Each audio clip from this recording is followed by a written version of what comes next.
Hello बच्चों। तो मैं हरिओम सिंह। अभी पिछले कुछ 2 लेसन में आपने पढ़ा हेलो एल्केन्स और हेलो एरीन्स के बारे में कि हेलो एरीन्स क्या हैं और हेलो एल्केन्स क्या हैं। आपने उनका क्लासिफिकेशन पढ़ लिया है, नॉमेनक्लेचर पढ़ लिया है, किस किस आधार पर क्लासिफिकेशन हुआ था ये भी आप जान चुके हैं। अब इसमें कुछ चीज़ें जो हमें पढ़नी है वो एक तो है कि नेचर ऑफ CX बॉन्ड, यानी कार्बन और हैलाइड के बीच में जो बॉन्ड बनता है उसकी नेचर क्या है, और उसके बाद फिर हम पढ़ेंगे प्रिपरेशन यानी उनके बनाने की विधि। तो सबसे पहले हम बात कर लेते हैं कि नेचर ऑफ CX बॉन्ड।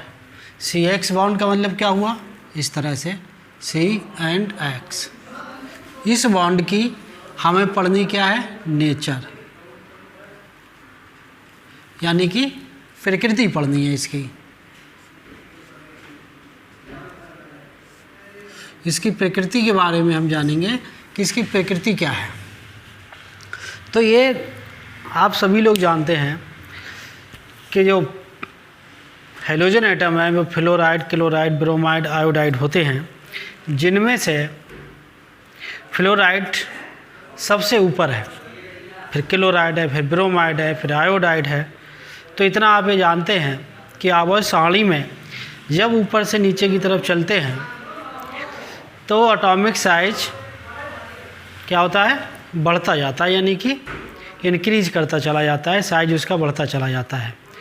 तो अगर हम उसके आधार पर देखें तो फ्लोराइड एक ऐसा एलिमेंट है, एक ऐसा हैलाइड आइटम है जिसका साइज सबसे छोटा होता है, और फ्लोराइड के लिए सबसे अधिक मोर इलेक्ट्रोनेगेटिव एलिमेंट भी कहा जाता है कि आवर्त सारणी में एक ऐसा तत्व है जिसकी विद्युत ऋणात्मकता सबसे अधिक होती है, जो साइज है वो सबसे छोटा होता है हाइड्रोजन आइटम्स में। तो इसलिए इसकी जो स्थिति बनती है वो इस तरह से बन जाती है कि ये कार्बन है और यहाँ पर ये फ्लोराइड है, इस तरह से ये बन गया।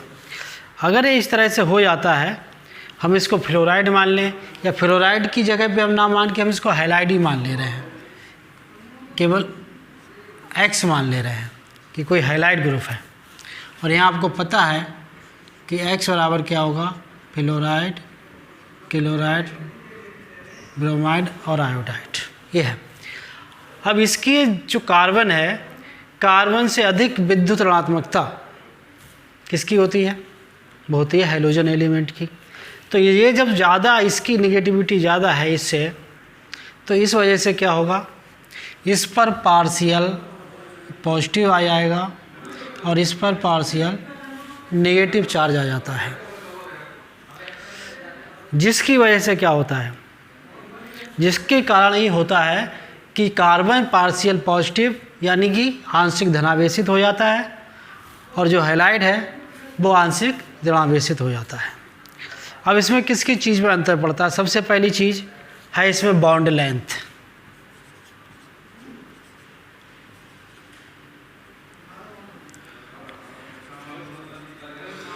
बॉन्ड लेंथ, या बोल देते हैं हम इसको आबंधन दूरी, कि बॉन्ड लेंथ में इसका क्या प्रभाव पड़ेगा। तो बॉन्ड लेंथ, अब जैसे आप जानते हो कि जिसका आकार सबसे छोटा है उसका इसके बीच में क्या होगा, जो बॉन्ड की लेंथ है वो सबसे कम होगी। जैसे जैसे आकार बढ़ता जाएगा उनके बीच का फोर्स ऑफ अट्रैक्शन यानी कि आकर्षण बल वो कम होता जाएगा और बॉन्ड बढ़ता चला जाएगा। तो हम ये कह सकते हैं कि जो उनका बॉन्ड ऑर्डर है, जो बढ़ने का बॉन्ड ऑर्डर है हाइलाइट्स में, वो किस तरह से होगा, क्रम हो जाएगा CF less than CCl less than CBr less than C iodide. ये बॉन्ड लेंथ इसका बढ़ता हुआ क्रम है, यानी इसकी जो बॉन्ड लेंथ है क्लोराइड और फ्लोराइड की वो सबसे कम होगी, कार्बन और क्लोराइड की इसकी इससे ज़्यादा होगी, फिर इसकी इससे ज़्यादा, फिर इसकी ज़्यादा, ऐसे करके बढ़ती चली जाएगी इसी आधार पे। लेकिन अब ये आप जानते हैं कि बॉन्ड लेंथ जितनी ज़्यादा होगी, हम बात करते हैं अगर यहीं पे एक और चीज़ आती है एंथैल्पी कहा जाता है, ये फर्स्ट पॉइंट था। दूसरा एंथैल्पी। एंथैल्पी का मतलब होता है ऊर्जा। अगर हमें यहाँ पर किसी तरह से बॉन्ड एंगल को या किसी को अलग करना है तो हमें दोनों परमाणु को अलग करने के लिए किस तरह की एनर्जी देनी पड़ेगी। तो उस एनर्जी में कम और ज़्यादा किस तरह से होगा, तो आप ये जानते हैं जिसका साइज़ सबसे छोटा होता है, अगर किसी का साइज़ छोटा है उससे कोई एक इलेक्ट्रॉन निकालना ज़्यादा डिफ़िकल्ट होता है उससे जिसका साइज़ बड़ा होता है, क्योंकि न्यूक्लियर फोर्स ऑफ अट्रैक्शन जितना साइज़ छोटा होगा उतना ज़्यादा होगा, जितना साइज़ बड़ा होगा उतना कम होगा। जिसका साइज़ बड़ा है उसको हम कम ऊर्जा देकर ही इलेक्ट्रॉन निकाल देते हैं। तो वैसे ही इसका जो है CF का, इसका बॉन्ड सबसे छोटा है, बॉन्ड लेंथ कम है, इसलिए इसके लिए हमें एंथैल्पी ऊर्जा की बहुत अधिक आवश्यकता होगी। तो इसमें क्या होगा, इसमें जो एंथैल्पी का मान है वो घटता हुआ जाता है। इसके लिए इससे ज़्यादा, फिर इससे कम, फिर इसका कम, सबसे कम इसमें चाहिए। तो इस तरह से इसमें एंथैल्पी का मान घटता जाता है। तो एंथैल्पी का मान क्या हो जाएगा, CF greater than CL greater than CBr greater than CI। तो इस तरह से एंथैल्पी का मान जो है वो हाइलाइट के लिए बढ़ता जाएगा, घटता जाएगा, और बाउंड लेंथ का मान बढ़ता जाएगा। जैसे जैसे बाउंड लेंथ का मान बढ़ता है एंथैल्पी का मान घटता है।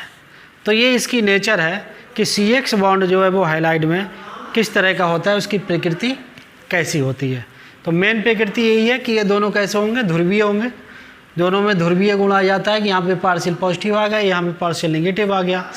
तो ये इसकी नेचर हैगी CX बॉन्ड की। अब हम इसके बाद पढ़ेंगे प्रिपरेशन, यानी बनाने की विधियाँ।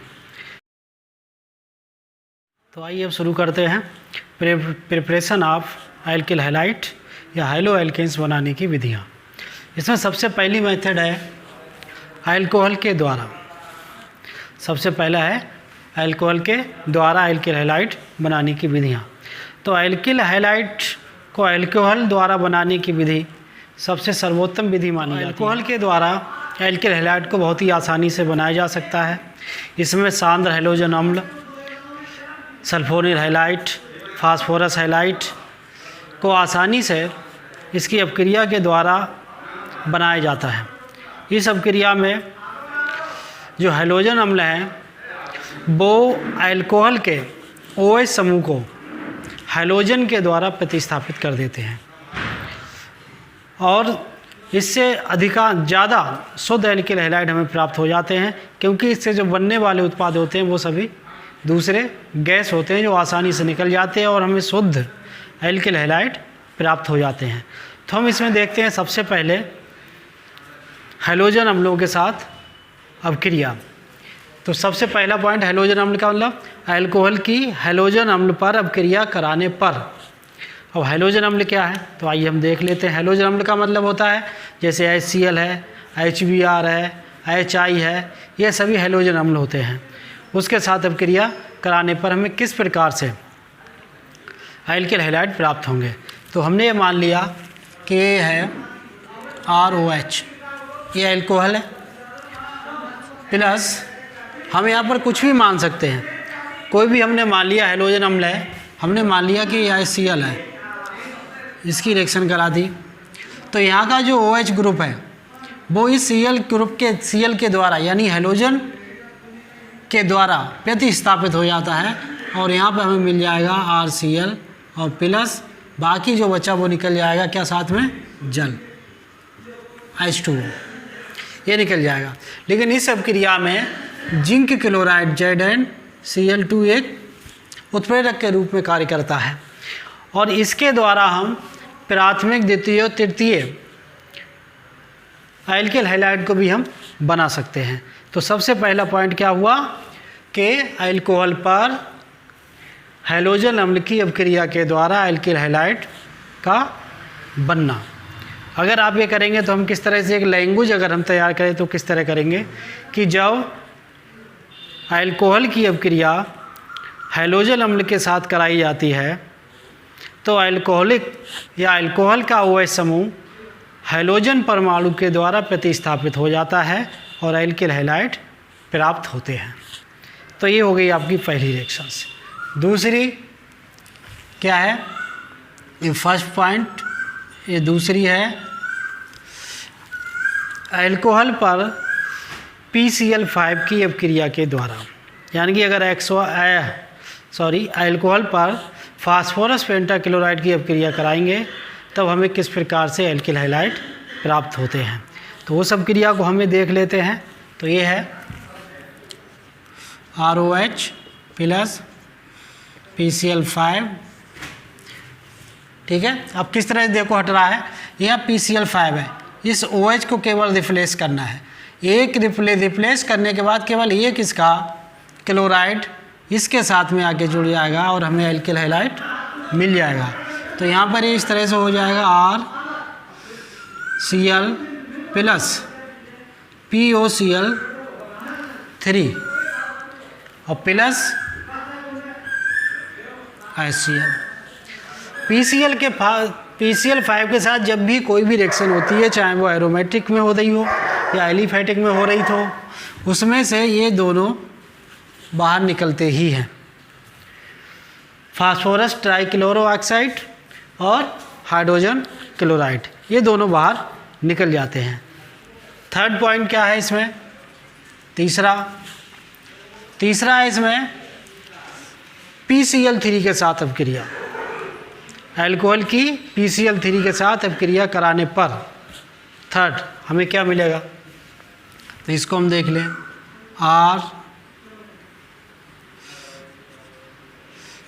ROH प्लस PCl3 यानी कि फास्फोरस ट्राइक्लोराइड, इसके साथ अपक्रिया कराएंगे तब किस तरह से निकलेगा। तो एक तो हमें यहाँ पर मिल ही जाएगा RCl, यहाँ पर आ जाएगा आपका H3PO3। इस अपक्रिया अगर आप बैलेंस करेंगे तो बैलेंस आप कर सकते हैं। यहाँ पर 3 हो जाएगा, यहाँ पर 3 ये हो गया और ये यहाँ पर कंप्लीट रिएक्शन हो गई, ये हमें अल्किल हैलाइड हो गए। अब यहाँ पे थोड़ी सी एक प्रॉब्लम आती है कि लगता है कि पता नहीं R क्या है। ज़्यादातर अधिकांश ये सोचते हैं कि R पता नहीं क्या हो गया, R का हम क्या करेंगे। तो R यहाँ पर कोई भी अल्किल ग्रुप हो सकता है, वो मेथिल हो सकता है, एथिल हो सकता है, प्रोपिल हो सकता है, ब्यूटिल हो सकता है, पेंटिल हो सकता है, कोई भी ग्रुप यहाँ पर हो सकता है। फॉर एग्जाम्पल अगर हम इसी की हम बात करें कि इसको हम किस तरह से दिखाएं, तो मान लीजिए अगर हम इसको ले लें कि हमारा ये है CH3OH अल्कोहल है, 3 लेंगे हम प्लस PCl3 और यहाँ पर हो जाएगा 3 CH3Cl प्लस H3PO3। तो इस तरह से ये रिएक्शन बन जाएगी और यहाँ पर ये बन गया हमारा क्लोरोमेथेन, या हम कह देंगे मेथिल क्लोराइड।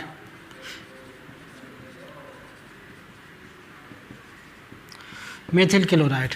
तो इस तरह से जो हमें मिल रही हैं, इस तरह से अल्किल हैलाइड बनाएंगे। हमें आपको यहाँ पे जो भी चाहिए, आपको अगर एथिल चाहिए एथिल क्लोराइड तो आप एथिल क्लोराइड बनाइए, मेथिल चाहिए मेथिल चाहिए बना लीजिए, अगर ब्यूटेन क्लोराइड चाहिए तो ब्यूटेन बना लीजिए।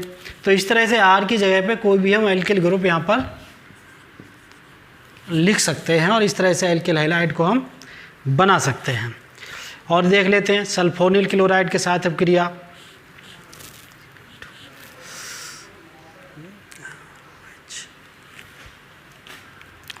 Fourth point ROH IsoCl2 sulfonyl chloride, इसके साथ अपक्रिया होगी तो किस तरह से आ जाएगा और क्या इसका निकलेगा और क्या मिलेगा, हमें क्या बच जाएगा। तो एक तो इसमें सल्फर डाइऑक्साइड निकलेगी और HCl निकलेगा और हमें अल्किल हैलाइड मिलेगा। तो यहाँ पर ये हो जाएगा RCl plus sulphur dioxide plus HCl। तो इस तरह से हम ये अल्किल हैलाइड को बना सकते हैं।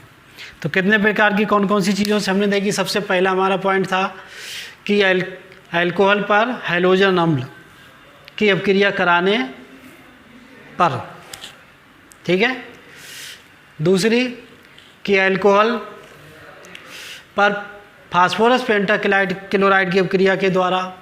तीसरी क्या है, अल्कोहल पर फास्फोरस ट्राइक्लोराइड की अपक्रिया के द्वारा एल्किल हैलाइड प्राप्त करना। और फोर्थ पॉइंट है कि अल्कोहल की अपक्रिया सल्फोनिल क्लोराइड के साथ कराकर एल्किल हैलाइड बनाने की प्रक्रिया। तो इतने प्रकार से हम एल्किल हैलाइड बना सकते हैं सिर्फ अल्कोहल के द्वारा।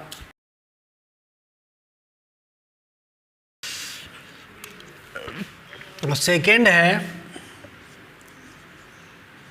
By hydrocarbon.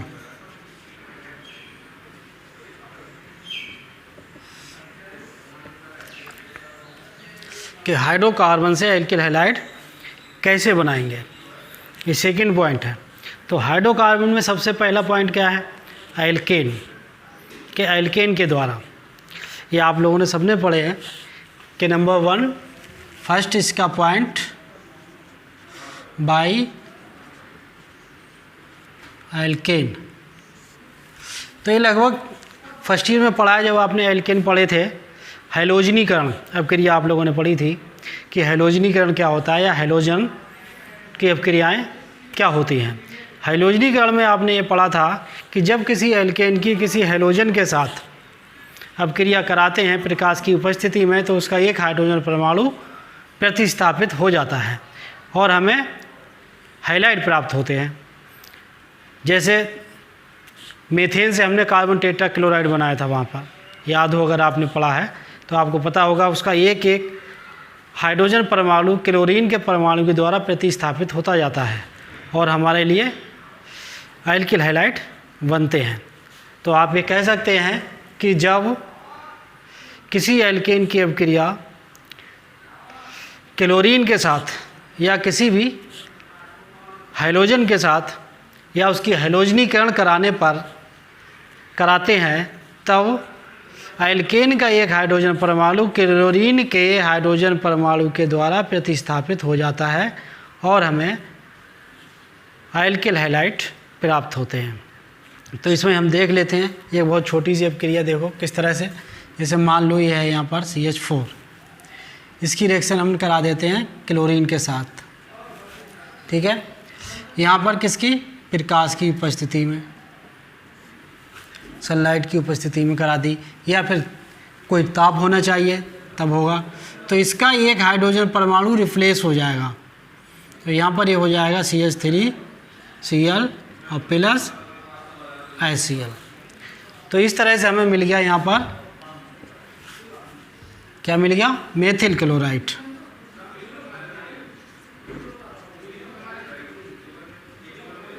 मेथिल क्लोराइड मिल गया।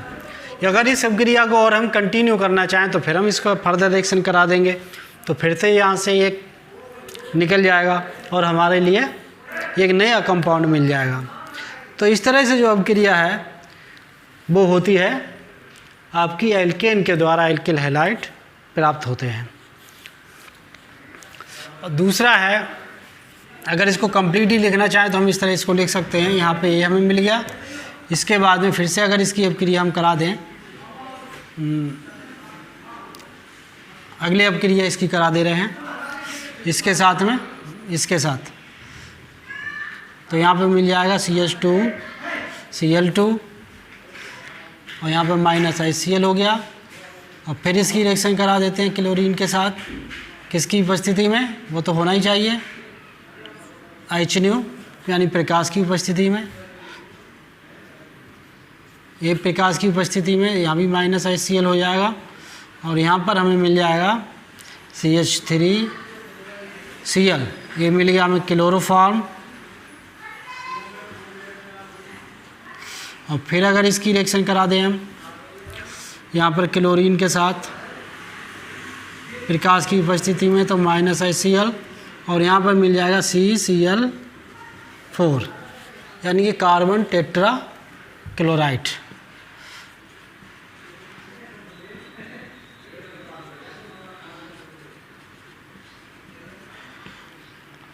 कार्बन टेट्रा क्लोराइड हमें मिल जाता है। तो ये पूरी हैलोजनीकरण अपक्रिया रिएक्शन है कि हम एल्केन के द्वारा इस तरह से हम इनको प्राप्त कर सकते हैं।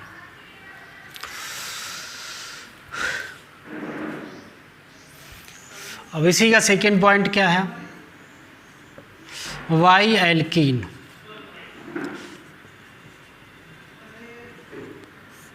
यानी कि एल्कीनों के द्वारा एल्किल हैलाइड बनाने की विधि। तो सबसे पहली क्या है इसमें,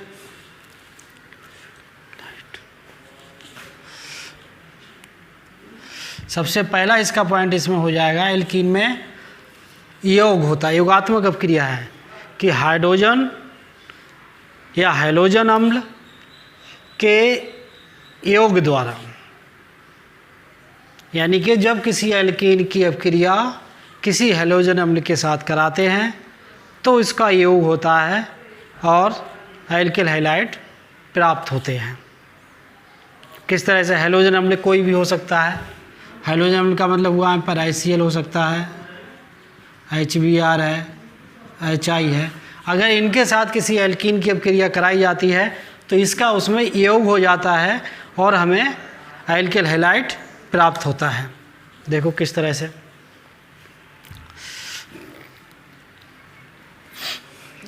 एल्कीन हो गई, हमने मान लिया CH2 डबल बॉन्ड CH2 ये एल्कीन है, इसकी अपक्रिया हमने करा दी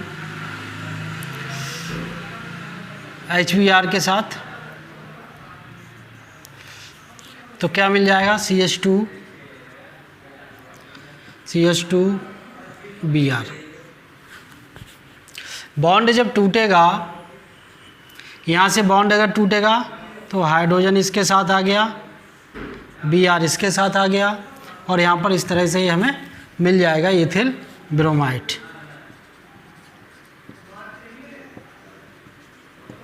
एथिल ब्रोमाइड मिल गया।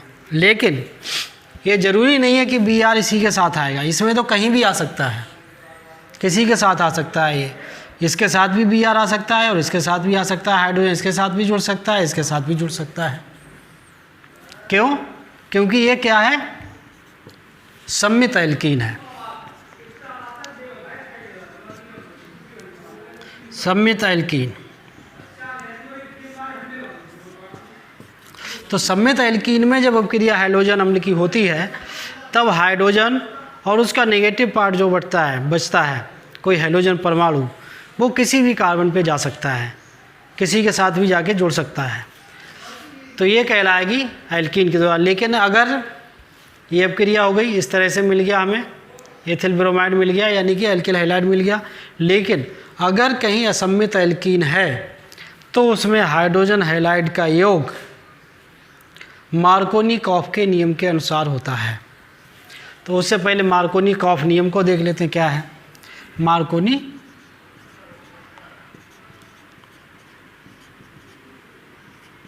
मार्कोनी-कॉफ्स लॉ, ये क्या है?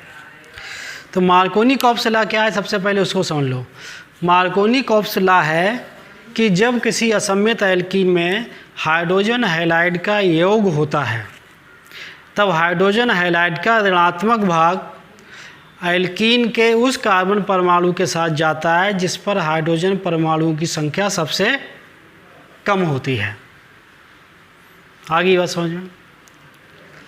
अब आइए देख लेते हैं कि उसका ऋणात्मक भाग क्या होगा और किस तरह से वो कोष के साथ जाएगा। तो मान लीजिए जैसे हमने ये लिख लिया यहाँ पर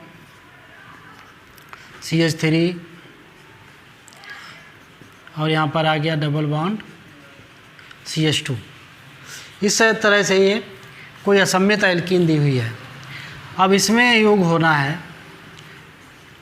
HBr का, तब वो किस तरह से होगा, तो यहाँ पर प्लस, ये माइनस, क्योंकि इस पर नेगेटिव चार्ज है तो ये हो गया माइनस।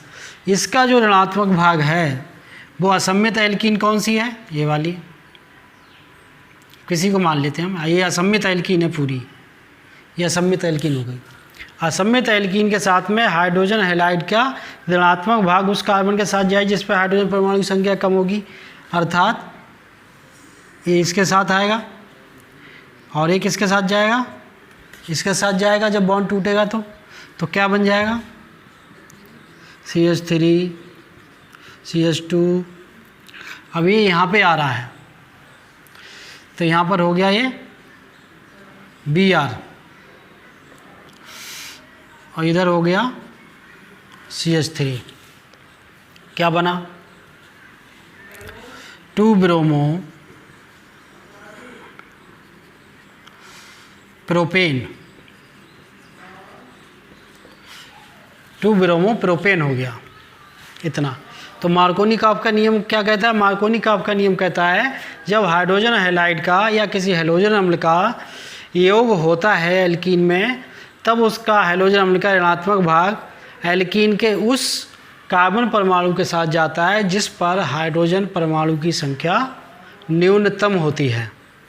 तो इस तरह से ये हमें यहाँ पर मिलता है। लेकिन इसी में एक और भी चीज़ आती है, परऑक्साइड इफेक्ट। यहीं पर परऑक्साइड इफेक्ट, या हम बोल देते हैं परऑक्साइड प्रभाव, और इसको खैरेस इफेक्ट भी कहा जाता है। परऑक्साइड का मतलब क्या होता है? अगर इसी अभिक्रिया को किसी परऑक्साइड के उपस्थिति में करा दिया जाए, तब इसमें जो योग होगा वो इसके विपरीत होगा। किसके? मार्कोनी-काफ के नियम के विपरीत होगा। अगर इसमें हम हाइड्रोजन परऑक्साइड के साथ उपस्थिति में अगर एक रिएक्शन करा दें, तब जो हाइड्रोजन हैलाइड का योग है वो मार्कोनी-काफ के नियम के विपरीत होगा। अब देख लेते हैं किस तरह से विपरीत होगा। हम इसको मान लेते हैं कि ये है CH3 CH double bond CH2, ठीक है, इधर और इधर। यहाँ पर हमने HBr के साथ अभिक्रिया कराई, रिएक्शन करा दी। किसके? ये मार्कोनी-काफ के नियम के अनुसार है। तो अगर इसको करा दी तो हमें यही मिल जाएगा, CH3 CH3 यहाँ पर Br, ये मिल गया। लेकिन यही अभिक्रिया अगर हम इस तरह से करा दें HBr और यहाँ पर हमने H2O2 ले लिया, परऑक्साइड की उपस्थिति में करा दिया, तब जो है वो इसके विपरीत होगा। विपरीत का मतलब क्या हुआ? इसका ऋणात्मक भाग अब जाएगा इसके साथ, यहाँ नहीं आएगा। क्या यहाँ पे जोड़ने लगो, इधर नहीं आ सकता, ये आएगा यहीं पर। क्यों आएगा? क्योंकि डबल बॉन्ड है, तो उसी में से तो एक बॉन्ड टूटेगा, इधर कैसे आ जाएगा? तो कहीं गलती से कहीं पता चला इधर की बजाय कहीं इधर जोड़ दो, ऐसा नहीं हो सकता। ऐसा इसलिए नहीं होगा क्योंकि यहाँ पर रिएक्शन नहीं हो रही। रिएक्शन कहाँ पे होगी? यहाँ पर। जब भी कोई अभिक्रिया होगी तो डबल बॉन्ड हमेशा टूटता है सबसे पहले, तो इसलिए ये टूट रहा है, तो यहाँ पर आएगा Br, इसका उल्टा हो जाएगा। तो इस तरह से आ जाएगा ये CH3 CH, यहाँ पर CH2 और यहाँ आ गया Br और ये हो गया CH2। तो इसका उल्टा हो गया। क्या क्या नाम हो गया? ये देखो, इसका नाम प्रोपिल ब्रोमाइड बोल सकते हैं, है ना, ब्रोमो प्रोपेन बोल सकते हैं, 1 ब्रोमो प्रोपेन। ये क्या है? 2 ब्रोमो प्रोपेन।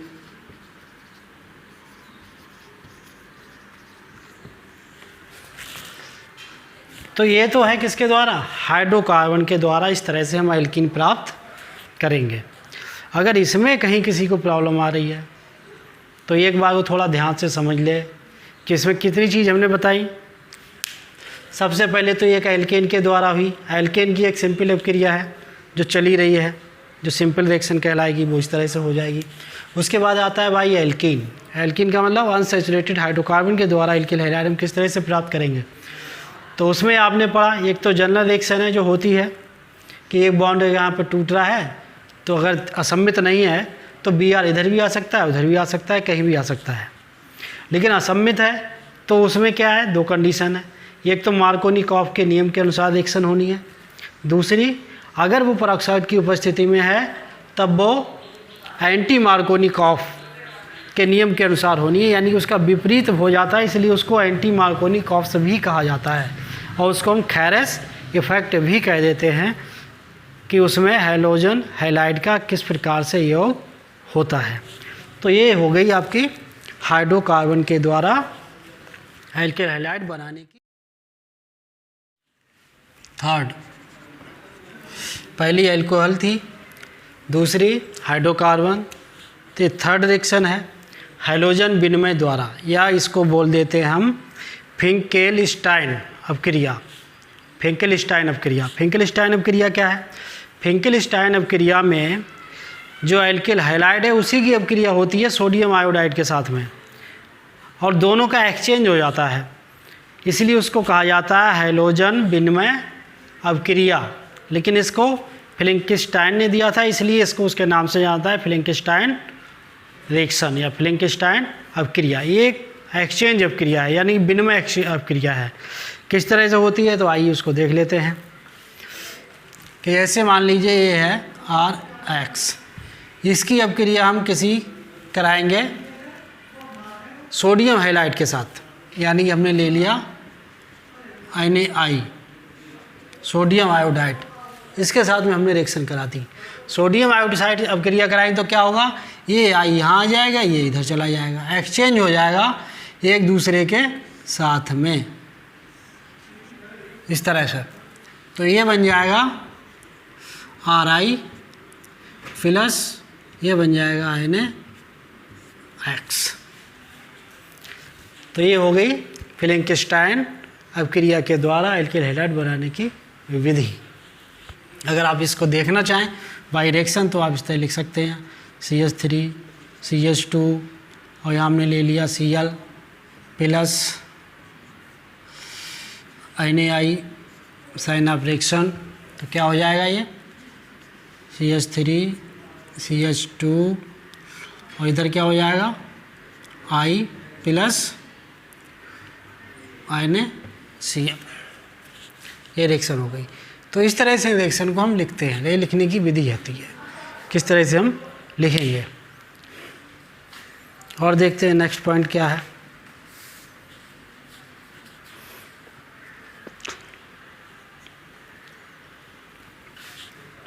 तो इस तरह से ये जो आपने पढ़े ये सभी आपके मेथड थे एल्किल हैलाइड बनाने की विधि, ये आपकी ख़त्म हो गई हैं। बाकी इनकी प्रैक्टिस कीजिए। अगर आपको कहीं कुछ समझ में नहीं आता है तो आप पूछ सकते हैं, कमेंट बॉक्स में लिख सकते हैं कि आपको क्या समझ में नहीं आया है, और समझ में आ गया तो कम से कम एक बार लाइक तो कर ही दीजिए, और नहीं करें तो भी आपकी मर्ज़ी है। ठीक है, घर पे रहिए, स्वस्थ रहिए, अपना ध्यान रखिए, घर में परिवार सभी का ध्यान रखिए। Stay home, stay safe, continue study. Thanks.